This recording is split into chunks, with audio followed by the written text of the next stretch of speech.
JoJo, what's up? Hey, everybody, how you doing? Awesome. Hey, it is so great to welcome to the stage the Queen Bee and Herron in a rare public appearance. This is my lovely wife, Amber. We've been married 21 years as of Thursday. Remember that hot date? It was amazing. Married my high school sweetheart. She is super smart, and she's been here for the whole journey. What we wanted to do is to encourage you, to help you out, is to open ourselves up to a live Q&A. We have no idea what questions you may be asking, but there is a number you can text in the questions, and it's anonymous, so we're not going to track you down or turn you in or anything like that. We just want to create a safe atmosphere. 1 Peter 3 says to always have an answer for the hope that you have. And so we try to foster an environment of wrestling with things, asking questions. And in leadership, we all have questions. We're still trying to figure things out. You got a lot to say this morning. So you can text in questions. We may even do live questions, put your hand in the air, but you can ask anything about the church or about church leadership, ministry. I guess we can give relationship advice. You can ask about adoption, whatever you want to ask. It's really no holds barred. We just are here to serve you, help you in any way that we can. And we may not have all the answers, but we'll give it a shot. Got a Bible, got a microphone, and that's the way we like it. So we'll wait for the tech person to bring up the first question. We'll just kind of be seeing them live, I guess. And yeah, this will be fun. How you feeling? Fine. So while we're waiting for the first question, do you want to tell all these lovely folks just a little bit about yourself? You gave me absolutely no prep for this. So. Let's see. I don't know what you want me to say. I went to college. And this is going great so far. This is going amazing. Yes. I have a degree in biology, and towards the end of that process, I decided I wasn't going to do anything with that, which I think is pretty normal. And so then I started researching other avenues, and so I decided, well, God put it on my heart to pursue getting a master's in clinical counseling. So I did that. And that's actually how John ended up going to seminary, because he followed me. It was my idea first. And when you were married, they gave you half tuition for one person. Half off. So I was like, I'm in. That's my calling right there. Then. Like, might as well. So, Ashland Theological Seminary. So that's how he got into seminary. And so I have a Master of Arts in Clinical Pastoral Counseling. And I told you, she's smart. She's the brains of the outfits. Lower your expectations. Definitely should pummel her with questions. This would be And now she's an amazing mom to 5 amazing kids.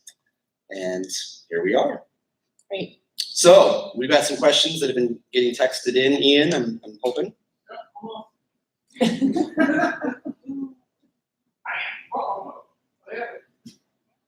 All right. What programming do you use in children's church? I'll let Amber take that one. Okay, so we've tried different things. I'm trying to remember what we first did. Is there anybody out there that was here at the beginning? I don't think so. I can't remember what we did at the beginning. Oh, we used New Spring curriculum from New Spring Church. That was the first thing we tried. And then we got DVDs of some dude. That's right. And then we did, for the older kids, we did What's in the Bible, which is the makers of like VeggieTales. Which is legit, by the way. Or is that? If you go on YouTube and do What's in the Bible, it's these little puppets, but the content is really cool. Yeah, it was pretty cool, but it wasn't quite as engaging, we were discovering, for some of the kids. So we switched right around when we went into this building. We switched the curriculum to Life Church in, is it Oklahoma? Life Church. They're like a small startup out in Oklahoma. They're huge. Lifechurch.tv. So they had all their curriculum online for free for any church to use, and it also coincides with an app for kids called what's it called? The Bible app for kids. The Bible app for kids. And so we liked that too, so that it could kind of carry on, into the home through the week. So we started doing that in the younger kids. And then when we decided we needed to make a change for the older elementary kids, we switched to their curriculum as well for that. We didn't use it previously because it's most effective if you have like a solid base of kids. So if you only have say 5 kids that are going to show up, it's probably not going to be the choice you want to make for starting out. The 5 kids will just sit there. You're like, really? Well, there's like group competitions and things like that. So that's why you need to have like a certain, what's the word? See, I'm not that smart after all. You need a core. Yeah. So that's what we have used, and we continue to use the kids curriculum, the little kids curriculum. It actually repeats like every 2 years. So if you follow their schedule, by the time a kid goes through the whole process, they'll have gone through a bird's eye view of the whole Bible, basically. So we liked that too. And it has take-home things for parents to do with them at home for both the younger kids and the older kids, because we want to encourage families that we're a resource and a tool for them, but the primary responsibility of discipling kids is the parents' role, not our role. So we just want to partner with the parents, and that's one way we feel like that curriculum helps us to do that. Yeah, we get 1 hour a week with kids. Moms and dads get 167 hours a week with kids. So we try to resource parents, and then we incentivize for the elementary age, 1st through 5th, to bring back their completed homework, and they earn points, because points don't cost the church anything. So when you turn in your homework, 1,000,000 points. And they can cash in their points for actual prizes. So if you've been down in the kids area, you'll see there's like a wall of like pops and toys. And there's kids that will save up their points to the end of the year and then get like a huge piñata or something. And it works. It works. It's a lot of fun. And being parents, we've got 2 that are in nursery, 1 in junior, 1 in Life Kids, Ainsley. And so we've got skin in the game. We love the Life Kids curriculum. It's free from Craig Rochelle's church in Oklahoma, and you should check it out. It doesn't cost you a dime. It's great, and there's synergy with the Bible app. Right, you just download all the files and print out whatever it is you want to use for the paper products, and they give you a list of supplies and everything. Makes it very easy to jump on and use. That way our volunteers can focus on safety and fun, and then the curriculum takes care of making Jesus the hero. And we also upload plans and the videos ahead of time for, particularly for, we have teachers that are kind of like lead teachers, that they're the ones that are responsible for the flow of the hour in the room, keeping order. And so they have access to those files ahead of time so that they're not just walking in and like don't know what they're doing. So the little kids curriculum, I just really love it. It's sort of like Blue's Clues brought to life with church. It's very repetitive. So the idea of Blue's Clues is they see the same show for 4 weeks, and by the end, they know the motions and the songs. Right. Nickelodeon did the research, so we're the church, and we're just going to use it. It's great. Good. Nice question. Oh, my word. Glad you got a master's degree, right? The focus is on the gospel here at Life Church. How do you handle societal issues like sex before marriage, homosexuality, abortion, etc.? Is that covered in the small group atmosphere, or are those subjects ignored? They're not ignored. Does your vision teach what the Bible reads without compromise, making exceptions to what is written? So the last question is no, we teach the Bible. We are literally teaching through the scriptures. Very proud of that. And that's because we live in a biblically illiterate society. It's not my job to get angry at sinners who don't know Jesus. That doesn't make sense. that you are dead and they're dead people. I want them to bring them to life, so I'm going to point them to Jesus. And in Philippians chapter 1, verse 9, it says that he who started this journey will bring you to completion in Christ Jesus. And so it's not on me to make someone the perfect Christian.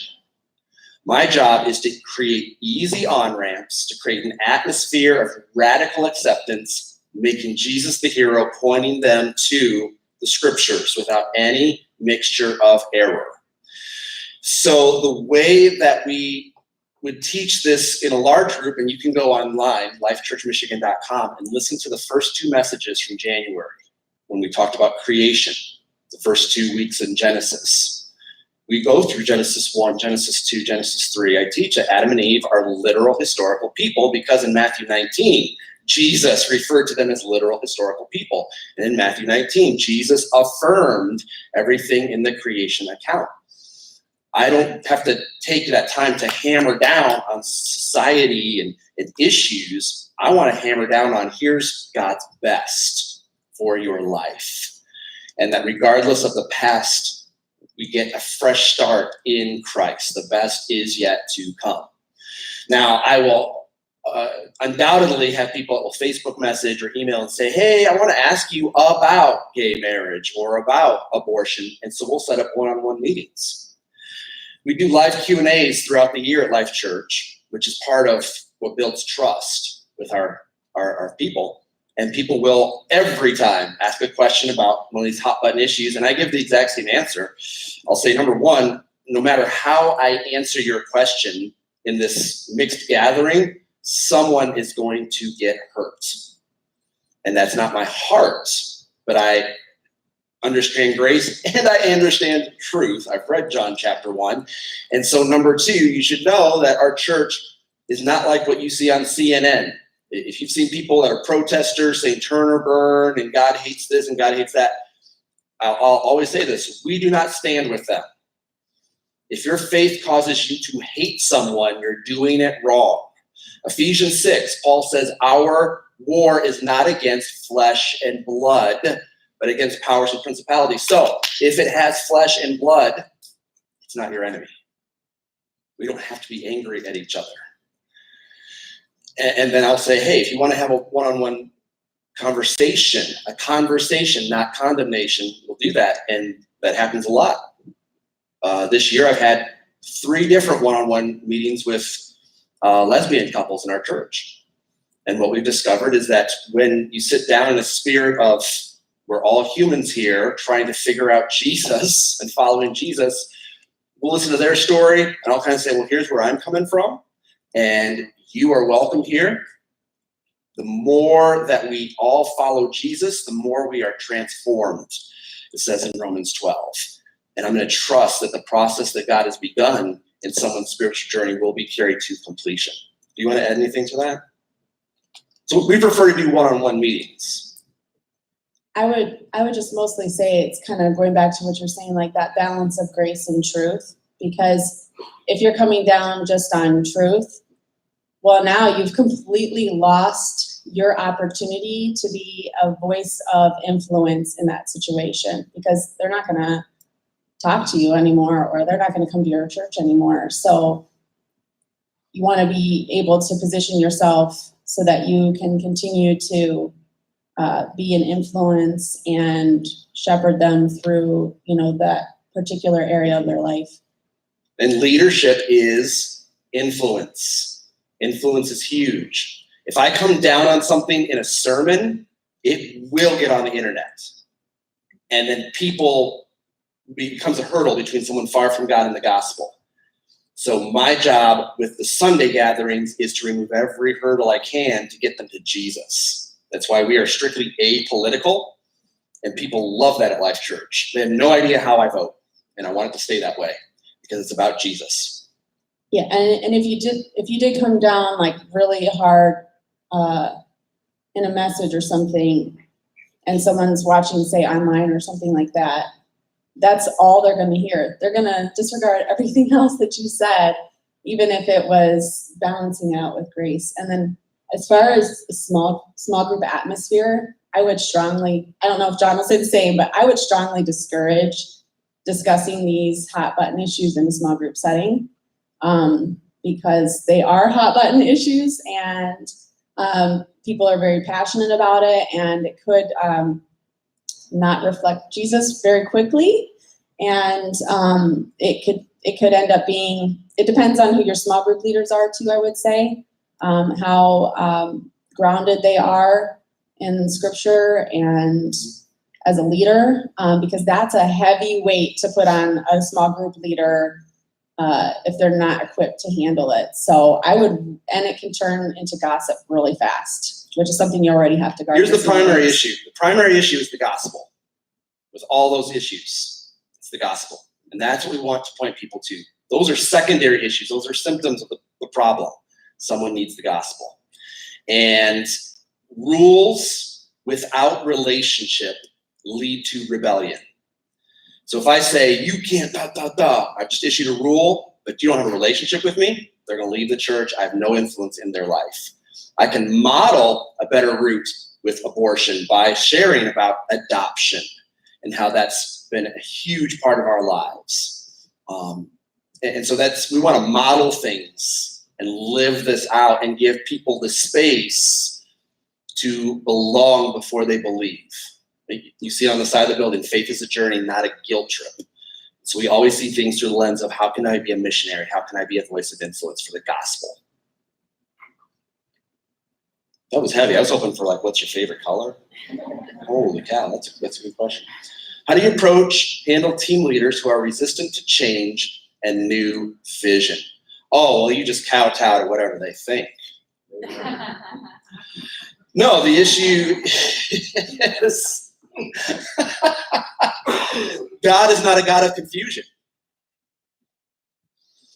And so you have to be very, very clear on leadership from the scriptures. What we just talked about, Jesus is the shepherd.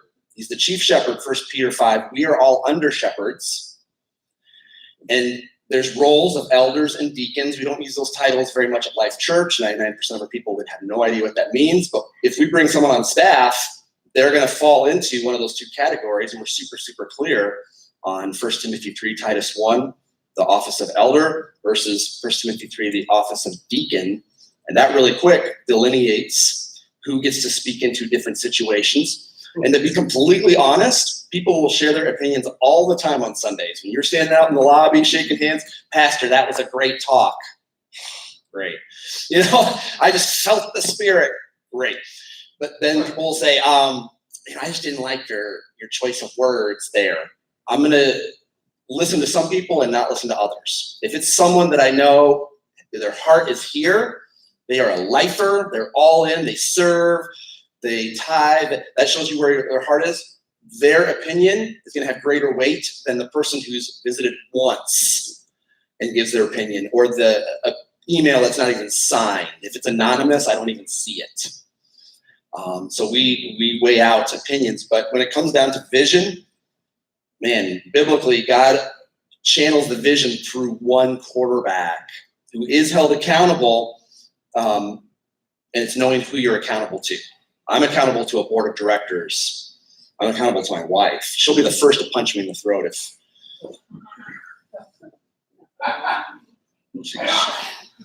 she's a ninja. Do you have anything to speak into this? I just think a lot of times people just want to be heard or listened to. And so sometimes if they just have that opportunity within reason, like John said, you don't want to do that for every single person. Then that helps. And then also just giving them,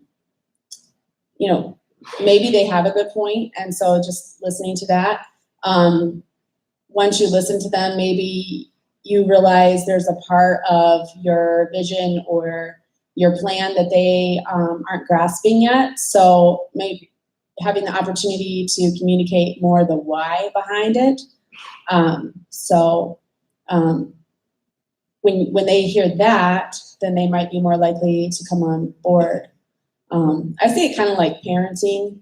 ultimately as a parent, you're going to have the decision, but that doesn't mean that your kids can't speak into it or have some flexibility or an appeal in there. So it's kind of the same process. I'm an improv guy, and again, yes and is what you're taught. So I'm the guy where someone brings me an idea and they want to run with it and it fits in our vision. I'll say, do it. Yes, let's go for it, because that's just how I'm wired. I'll give you a quick real world example that will get me in trouble, but here you go. So we had a wonderful staff person that I hired. Love this person to this day. Amazingly, wildly talented, gifted. This person would not stay in their lane. They were hired for one role. They were trying to take over another role, and within like 6 or 7 months, it became very obvious that they were having meetings outside the meetings. And gossip is the #1 weapon of the enemy. And so I keep short accounts, met with the staff person, said, you can't be doing this. You can't be saying, here's the vision. No. We are united under one vision. God is not a God of confusion. This staff person, we worked with them. We sent them to counseling. We gave them tons and tons of grace. But 5 or 6 months later, they were still struggling with the role they were hired for versus what they felt they wanted to do. And that's not what our church needed. So we had a conversation about an exit strategy, helped him get a job at a new church. And that's how we handled that situation. Sometimes when people are called to a church, they're called through a church. And you get to send them out as church planters or missionaries, and that's awesome. But sometimes you can help someone, have a great transition. They get to say goodbye. They're loved on. They're cared for. And then they'll still flame you behind your back. And at that point, you can either throw the rocks back or build something beautiful with the rocks. And so we don't fight back. Sometimes you lose donors. Sometimes you lose people because they choose to follow a person instead of following Jesus. And that's just unfortunate and sad, but that's not my issue to deal with. Their hurt is, again, related to the gospel. So that's for God to deal with, not for me to fight.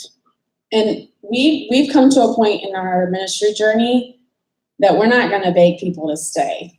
We just don't do that. If you want to leave, okay. Jesus didn't. God bless you. And if they truly have a different vision in ministry than what you have, go in peace. I hope you find that church that does share that vision, because you're going to be more fulfilled there than here. So we never beg people to stay, ever. And the only other thought I have is, vision comes straight from the Lord to the leader. And so I would rather be saying yes to Jesus and no to a person than yes to a person and no to Jesus. Yeah, listen, Pastor, you may need to take the stage this Sunday and just address your church and say, I'm going to shoot straight. I am not your pimp. I am not your prostitute. I am not here to make you feel good about yourself. I'm your pastor. I'm here to lead you. You're sheep. You're dumb. Follow me.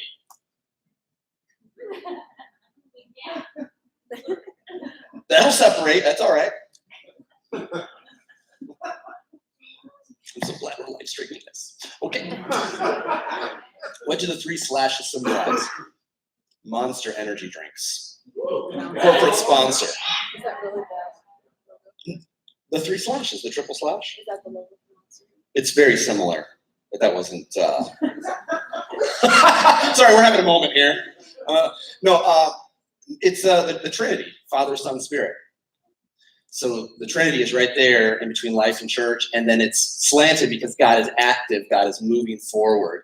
God invites you into the journey, but just like in the book of Numbers, if you're rebellious, he will pass over a generation and he'll give the miracle to the next generation. So we want to be part of what God's doing now. Hey, never get a tattoo of your church logo, by the way. I know a guy 10 years ago down in Georgia who did a series called Inked, and he did a live tattoo on stage of the logo. 6 months later, he was caught in an affair, got fired, and he's stuck with this logo on his leg.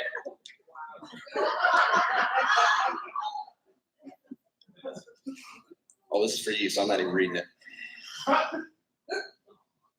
For the people at home, Amber, what advice do you have for wives and pastors, leaders, when you see your spouse hurt by those in the church? This will be good. Pastors never get hurt. We are not human. We don't have emotions. That's a really good question.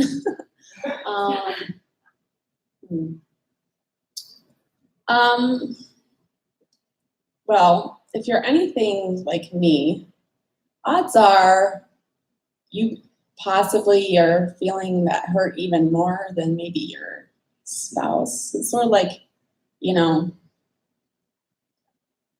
you don't like someone saying something bad about your kids or something like that. Like sometimes it hurts you more than it hurts them. So you have to separate out your own hurt would be one thing I would say. So that you're not projecting that onto him, because if he's hurting, or she, I guess, you don't want to add to that unless he or she is in a position that they can handle it at the moment. Oftentimes between us, like I feel the hurt more than he does. So I would say that you just be available to listen, and to just continue to be their biggest cheerleader and their biggest fan. And maybe it's an issue where you disagree with something that your spouse did. And when the time is right, then you can speak into that. But first, just validate those feelings, and then, you know, and be a safe place. And then later you might have an opportunity to say, you know, I was thinking if you had maybe approached it a little like this, that might not have happened, or they might not have felt so hurt too, or whatever. Let's see, I had another thought, I lost it. Mom brain. Well, you think of it, I'll add to that. That's really good.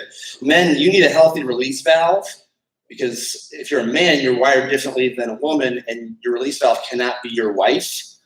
So I learned this from Chunks at Elevation Church. If you work with your mind, relax with your hands. If you work with your hands, relax with your mind. So if you're in ministry, you're working with your mind, you need to do yard work, you need to exercise, you need a jogging buddy. That's your release valve. Don't keep secrets from your spouse, but also don't weigh her down, because women are processors. You'll spew it out and then you feel fine. She's going to be thinking about it for the next 3 days. So you need a healthy release valve.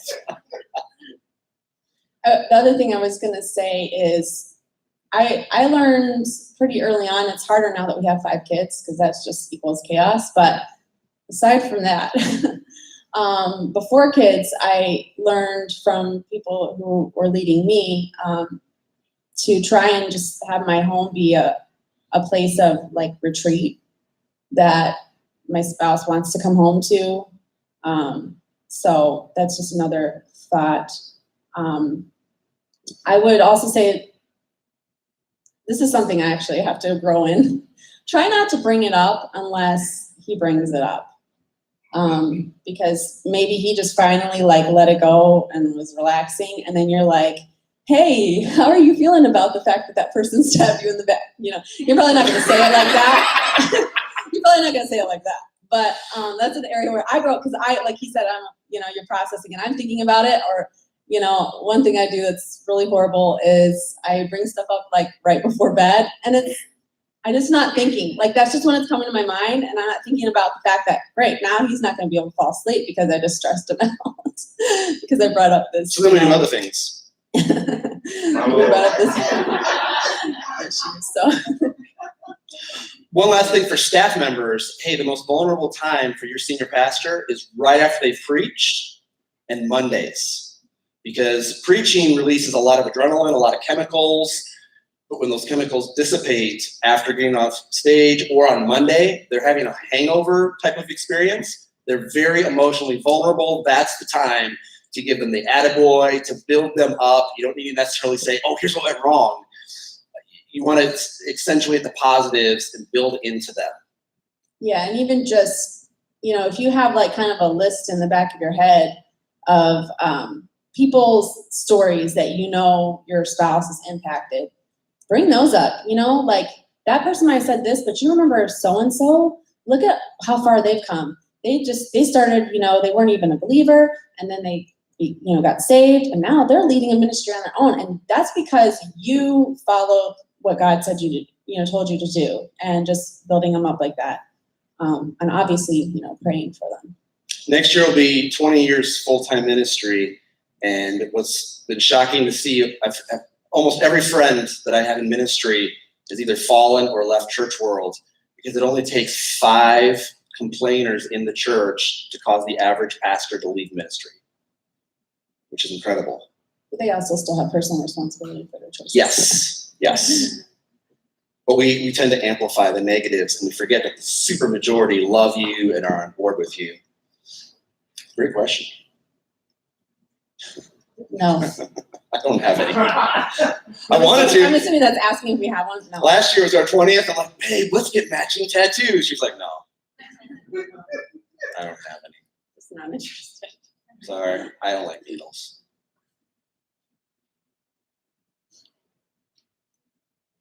Oh, Counselor Amber. Do we need to forget to forgive? How do we do that if it's abuse or trauma? Okay, so trauma is a horrible thing. And I mean, I put abuse is trauma, so those are together. And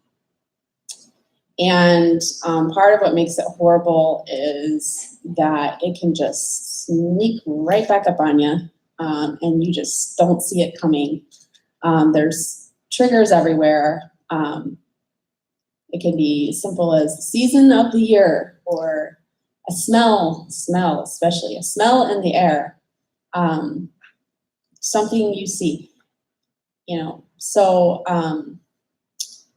trauma makes forgiveness more difficult, I think, because you're just to be honest, you're going to be dealing with it the rest of your life. Like, that's just reality. It's a harsh reality, but that's the truth. That doesn't mean that you can't have victory over it, though. I don't believe that forgetting and forgiveness is the same thing at all. Forgiveness is a moment-by-moment process. And it's not something that just happens once and it's done. It's a continual, ongoing process. And you can forgive, but not be opening yourself up to experiencing the same harm that you are forgiving again. So if you're wise, you're going to try and avoid being in that situation again, but you can still be forgiving in that. I'm going to let you take over. Yeah, I went through a trauma recently in 2016 when we had a leadership war here. I was stabbed in the back by my best friend. We had served in ministry at 2 different churches, and he abruptly quit, and he said horrible things that weren't true about me and the church, and he got a gathering of grumblers to go with him, and eventually the entire band and the entire tech crew quit the same weekend. And then he was my best friend. Amber's best friend was our kids director at the time, and she got pulled into that socket of negativity, and they left and made it very difficult on Facebook for about 7 months. And so I was walking through that, not responding to the critics, but the fallout is people in the church are like, what is going on? And your heart is broken into a million pieces. And so finally I went to see a Christian counselor, which was the best thing I could have done. And he said that you've gone through trauma. And to hear a professional say that was very validating, because I thought I was going crazy. I really did. And he gave me a verse, and maybe this verse will be helpful to you. It's from the book of James, James chapter 5. James, the brother of Jesus, says this in the closing verses. James 5, verse 16. James 5:16 says, therefore, confess your sins to each other and pray for each other so that you may be healed. And what my counselor taught me over a 4-month season is when you speak the trauma out, when you speak out your feelings, when you verbalize and say, here's how this made me feel, and I did this with my counselor, verbalizing the pain gets it out of your system. And for me, that was very true. And he said, this is why it says to speak out, not just your sins, but your hurts, your hangups, get it out of your system so that you can be healed. And that was an incredible spin on this verse that I had never thought of before. And that technique has worked in my life. If I'm stressed out or angry, I speak it out. I'm not one of those weird shake and bake Christians, but it gets it out of your system and it brings healing to my soul. Yeah, I would just add to that. A lot of times people think if I just avoid it, then it'll go away, or I'll just pretend like it's not there. Because we're so afraid of facing and embracing that pain. Because if we do have those moments, kind of like what he was just describing, it does lead to healing, but it's extremely painful first. And of course, we all hate pain. No one likes that. So we might tend to try and shove it down and avoid it, but that's really so bad. That's going to make it 10 times worse, and it is going to continue to come back up until you deal with it. Find if it's a big enough issue that you need someone to be alongside you, seek out that person professionally, or someone who is able to deal with that kind of thing, to help you work through that and process it. I was going to say something. I keep forgetting my train of thought. You need a counselor. Find a Christian counselor in your area. If you need help, we can, it's the internet, but we can help you find places. Because when you're transparent with your people about your journey, they identify with your weakness. If you're the super person of every story and every sermon, people can't connect with that. You don't need to be the Messiah. But if you share your weaknesses, share it transparently, people can connect with that. And so I've openly talked about that season with our church. I've talked about how I was diagnosed with mild depression and ADHD, which helped me understand why I would have high highs and low lows. And now I'm medicated for that. And that's been a wonderful healing instrument in my life. Now I'm steady. And that's allowed me to minister to people in our church who were afraid to call a counselor, or were afraid to talk to their doctor about mental health issues because of the stigma. And I say, hey, if you got chemical imbalances, go to see a physician. I think a lot of times people struggle with forgiveness too, because the perpetrator maybe is not repentant or willing to acknowledge that they did wrong to you. And so I acknowledge that that's hard, but forgiveness is more for your own healing, and it's more a reflection of where you're at, and it's not validating what was done to you. It's not the same. So if you can forgive someone who, say, abused you, you're not saying that what they did was okay. You're not saying that at all. So don't equate those two. That's just another thought I had. One more good thing. No, that's good. This is helping me. Hey, to put a coda to this story, none of those folks have ever apologized. And they won't, because when you choose to be a leader, this is the King David thing, you give up your right to be treated right. And you have to be okay with that. Because I don't need validation from the people that left. The people I have history with may not be the people I will make history with, and that's okay. Forgiveness gets them out of my mind. They don't get to live rent-free in my life anymore. And I don't have to be angry if I run into them in the mire. I get to watch them as they try to duck and hide, and think it's funny. Yeah, and then I follow them. Actually, a fun story about that. This is from a previous ministry experience, but we were hurt very deeply. We're going to sound so bad, but that's just the reality of ministry. Go into ministry, you get hurt. It's true. We were hurt really deeply by some really close friends, and it was actually we were at the beginning of the stages of planting this church, and really just wrestling with, is Jesus enough for us? And so I ran into one of these individuals when I was picking up my kid from school, And I just kind of felt God speaking to me. I'm like, all right, God, if I see that person, then I'm going to go up to them and I'm going to approach them. And sure enough, I ended up seeing them. So I walked right up to him, which first of all, I think shocked him because it was like one of those awkward, like, let's avoid each other kinds of things. And I just said, hey, just so you know, I forgive you. And I think that his jaw, literally hit the ground, and he was just shocked. And people just don't know what to do with that. So, and then I felt really free after that. So it was a powerful moment for me. And probably for him too. The other thought is there's a book, I actually haven't read it. I've seen snippets of it and I trust this author, so I'm sure it's amazing.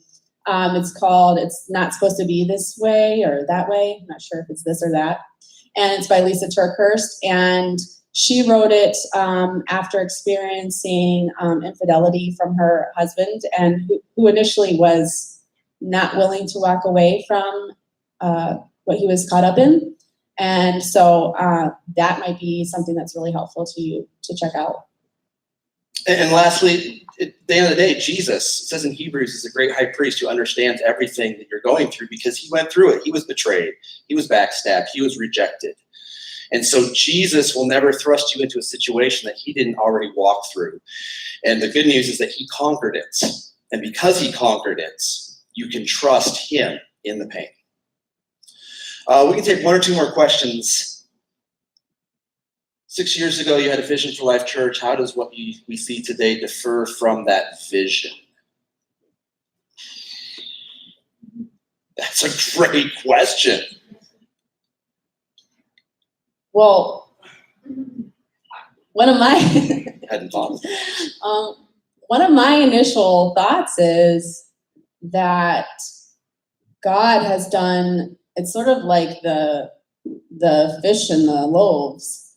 Like God has multiplied what we brought to him way beyond what we would have expected at this point in the journey. So I would say that I don't feel like it differs that much from what our vision, or your vision, I guess, because you're technically the leader, not me. But I know what your vision was. I don't think it differs that much. I mean, there's always areas, that you're wanting to improve when you're leading in ministry. That's part of what keeps you going. There's always more lost people. Like, we need to get to more lost people. We need to have a more engaging environment here so that it attracts more lost people. But it's the vision itself is still there and the same. That's how I see it. Whoever asked that question, I want to say thank you because it's making me do some introspection in a good way. So it was 8 years ago this coming week that I was fired / I resigned. If a pastor ever resigns and they're not on the stage to say goodbye, they didn't resign. Just saying. And 6 months later, I did run into that executive pastor who hijacked the church. His name is Jason. We were going to be T-ball coaches, and I saw him across the room, and he was like keeping his head down. And like Amber, I felt anger, but I needed to forgive, so I walked up to him, shook his hand, and asked how he was doing, and that released my anger. It was very hard to do. And now he's a cult leader in Virginia. He is. Slight exaggeration. No. He's going to be on CNN one day. I'm going to be like, not surprised. Let it burn, Jason. Let it burn. So glad we're live streaming this. What was the question? So no, then 2 months later, I was, out of a job, sitting in our basement all alone. And I had this idea for this, but I thought my wife would never go into ministry again. And she was the first to say, no, we need to do this. I thought she was going to say, no, it's too painful. And to hold myself accountable, I called Harry Noble because I knew that he would fly up here and punch me if I wimped out. Because we were up against all the odds, nothing. We had nothing to start with. And so when I look at that, October of 2011 to now, I think about myself in that basement by myself, feeling lonely and depressed. I never could have imagined all the friendships I'd have. I never would have imagined that you guys would even show up for this kind of thing, or that we would get to see all these baptisms occurring. And it just blows me away. I always go back to being alone in my basement, feeling like my life was over. And so And everything is grace. Everything's a miracle. And you just appreciate it. And kind of a little bit on the heels of that, when we were first praying about starting this church, we went back and forth for quite a while on whether or not we were just going to be a small town church and just go for it in the town that we were in at the time, or if we were going to be a regional church. And we were very close to just being a small town church. And that's honestly, I think, more where John was leading, and myself, and then some other pastors who were speaking into us at the time were like, there's a whole bunch of people out there. Why would we limit ourselves to this little town? We can still reach this little town, but we can reach this town and this town and this town and this town. So there was a little bit of back and forth about that, like, what's that going to look like? And now we're starting to see The fruit. that happen, which. But it took other people exciting. speaking vision into our lives to get us to move to Saginaw. Right. Which is why these kinds of events are so valuable. Is someone's investing in your life to make you move out of safety and comfort. And the reason we called it Life Church Michigan, that's our legal name, is we didn't know what city we would be in. So we're just like, well, Michigan. And we wanted the most easy name for a non-church people to go to. So we were like, Life. We weren't thinking about Craig Rochelle and that stuff. Now, if I could go back in time, I wouldn't call it Life Church. Because every stinking person asks, oh, are you connected to Craig Rochelle? And we're like, no, we're not connected to them. But that's Life Church and in Michigan. And we bought the domain right away. That's what you should do, is get the domain, and then you go from there. It's been quite a journey. So now everything is an experiment. That's one of our core values. Everything is an experiment. So Bay City and Midland, if they succeed, yay, the experiment worked. And if they fail, we go through a lot of failures. We're like, it was an experiment. No skin off our back. And that building that flexibility into our culture is what lets us get away with trying things all the time.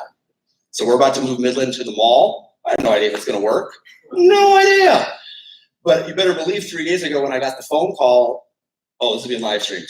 I'm not supposed to say this on the live stream. Oh, well, so when I found out that we were voted the #1 place to worship, and it's going to be announced on Saturday, September 7th, and we had signed the lease to begin services Sunday, September 8th, that was God giving us the wink, that he's in this. That's just crazy. We'll have to delete that off the live stream. We got in trouble last night for saying something. Yeah. Yeah, the newspaper email. They must have been watching. Awkward. We're not supposed to tell people yet. Hey, Outreach Magazine says we're. No, I'm not supposed to say that either. Okay, last question, then we got to go. Last question. What's the best way to market to your target audience? You know what? I think it depends on your audience. It depends on your audience, but for us, we just kind of share our family. Like, people see pictures of our family and they see themselves. I think the question is more like, what platform do you serve? Oh, Facebook. For us, Facebook all the way. Free stuff that's free. Yeah, you create Facebook. Yeah. You would not believe, he has been so smart about this. We are very minimal in like what we spend to like. Right now we aren't spending anything. From the very beginning, not just now that but from the very beginning, we've been very, very frugal and creative about how to do marketing. Yeah, Facebook, YouTube, all those things are free. You don't have to pay anything. You just need to have a sticky message. People don't respond to words; they respond to pictures. Think about advertising. So you just need lots of photos of happy people, not good people. You need full rooms, so crop out the empty seats. And nobody wants to see a picture on your church website of either the church building, that's just weird, or they don't want to see the passionate, I'm crying, I got the sour face worship, because unchurched people are like, that's weird. They want to see happy people look like themselves. So if you want a multicultural church, it helps to have multiculturalism. And the blessing in our life, it just kind of fell in our lap. And I learned this along the way. It's sharing our family's life. Our journey with adoption shows that we accept people where they're at. We're messy. We're, a rainbow of fruit flavors, and people are set at ease. So people identify with the lead person before they identify with the church. And the church takes on the personality of the lead person. So whoever your lead person is, it's really on them to be the model, the photo. Yeah. And we could probably go into strategies in the next session about free ways to target. Would you like that? Would that be helpful? Like free is good. Hey, Amber never goes up in front of audiences like this, so you guys are pretty special. So give her some love.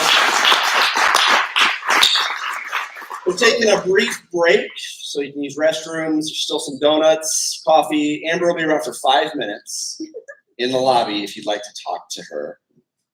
And then we'll get into the last session. So thank you, Amber, for being here. Thank you guys for sticking around. We'll take a brief break, and then we'll get after it. Yay! And thank you to my little girl. She followed directions and she sat quietly. That's awesome. This is Ainsley. All right, so we'll take a break. Let's play some Beatles. Dad.